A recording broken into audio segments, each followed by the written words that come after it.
Hello students. आज के class में हम बात करेंगे गाइडलाइंस इंडियन स्टैंडर्ड के अकॉर्डिंग हम कैसे फ्लड को डिज़ाइन करते हैं फॉर डैम्स कंस्ट्रक्शन के लिए। यदि हम बात करें आईएस, इसके लिए हमें बेसिकली इंडियन स्टैंडर्ड की ज़रूरत पड़ेगी, जो कि कोड है बेसिकली आईएस 11223 सो बेसिकली यहाँ पर हमारा ये आईएस कोड है जिसके लिए हम लोग बेसिकली डिजाइन करते हैं। यदि हमें डैम कंस्ट्रक्शन करनी है और हमें फ्लड की डिजाइन करनी है कि पीक फ्लड कितना है हमारा बेसिकली, तो हम लोग इस कोर्टल प्रोविजंस के अकॉर्डिंग हम लोग डिजाइन करते हैं।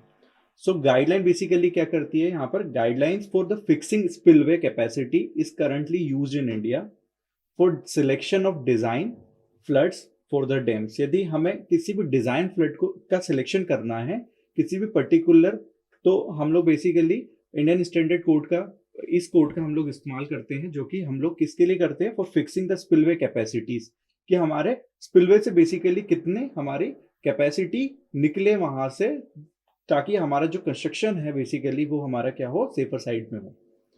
These basically in these guidelines, dams are classified according to size by using the hydraulic head and the gross storage behind the dams. So basically यहाँ पर क्या है, दो अकॉर्डिंग गाइडलाइंस के अकॉर्डिंग जो डैम्स है क्लासिफाइड होती है। सो बेसिकली जो डैम्स है वो बेसिकली दो टाइप की क्लासिफाइड होती है यहाँ पर। First is basically it is according to the size by using hydraulic head, by using hydraulic head। and next है the gross storage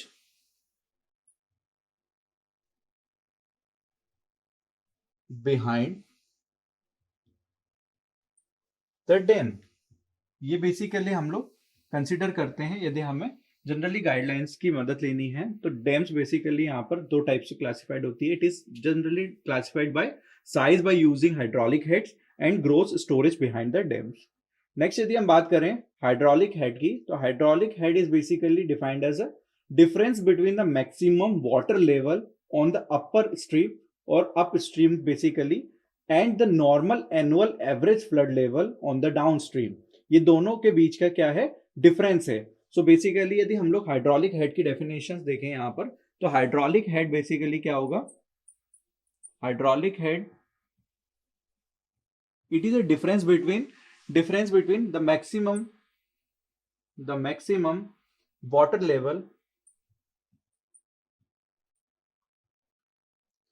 level on the upstream side,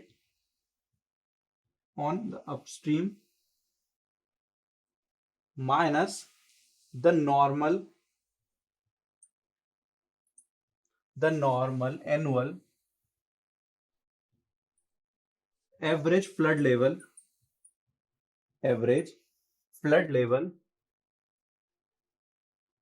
कहां पर, basically on the downstream side। So basically upstream and downstream, we all know that what do you mean by upstream, how you can classify it upstream and downstream। So यदि हमारा flood wave से या हमारा water wave से वो generally यदि direction of flow है, तो हम उस डायरेक्शन को क्या बोलेंगे, उस पर्टिकुलर सेक्शन को हम लोग अपस्ट्रीम बोलेंगे। एंड उसके अगेंस्ट है, यदि वेव के अगेंस्ट है, तो हम लोग उस डायरेक्शन को क्या बोलेंगे, डाउनस्ट्रीम साइड बोलेंगे। सो जनरली यहाँ पर हाइड्रोलिक हेड की डेफिनेशन है difference between the maximum water level on the upstream minus the normal annual average flood level on the downstream. यदि हम बात करते हैं overall size classification for dam, it would be greater of that indicated by either of two parameter. दो parameter generally consider करते हैं यहाँ पर।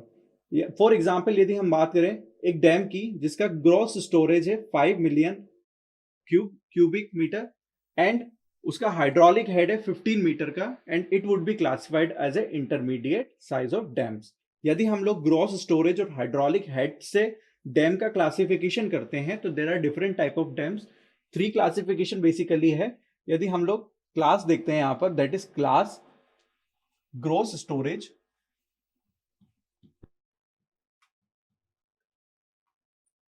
and another one is hydraulic head.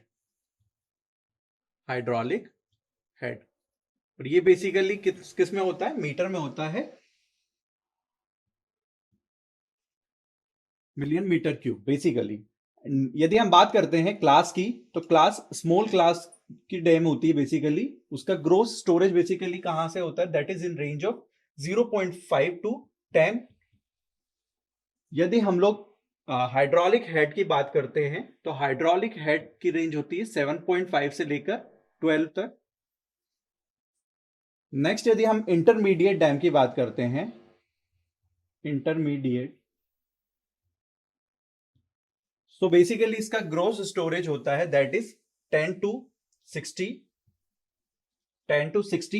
And next यदि हम बात करें हाइड्रोलिक हेड की, तो hydraulic head basically 12 to 30 metre होता है इसका hydraulic head.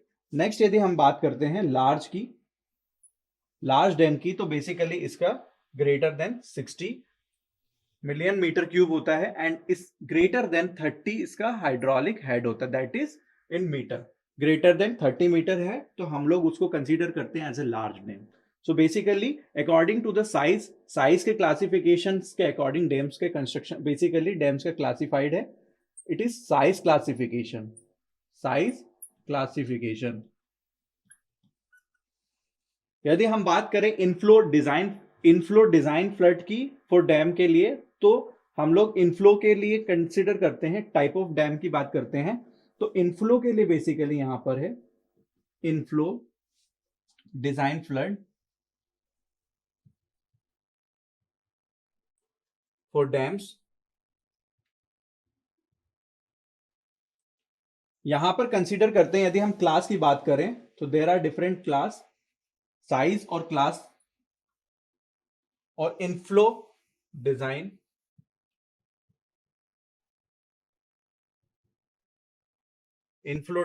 Flood for dam. यदि हम बात करें स्मॉल की, that is small dam. Inflow basically यहां पर कितना होना चाहिए? That is 100 years flood, basically 100 year flood. Next यदि हम बात करते हैं इंटरमीडिएट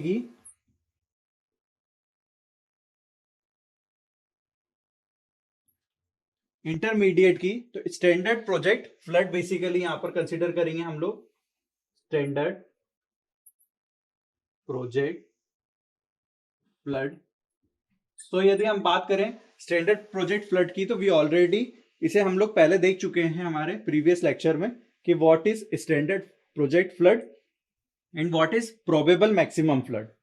सो बेसिकली यदि हम लार्ज फ्लड की बात करते हैं, लार्ज डैम की, तो लार्ज डैम के लिए बेसिकली हम लोग डिजाइन करेंगे that is probable maximum flood के लिए, probable maximum flood. Basically standard project को हम लोग क्या बोलते हैं? SPF and PMF.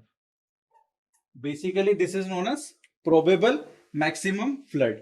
So basically यदि हम लोग इनफ्लो डिजाइन फ्लड देखते हैं, तो हम यदि section of different type of flood dams का कंस्ट्रक्शन कर रहे हैं, तो हम लोग बेसिकली जो भी डिजाइन पैरामीटर्स लेंगे वो अकॉर्डिंग टू दिस पैरामीटर्स के अकॉर्डिंगली लेंगे. That is 100 year flood, standard project flood के according and probable maximum flood के अकॉर्डिंग.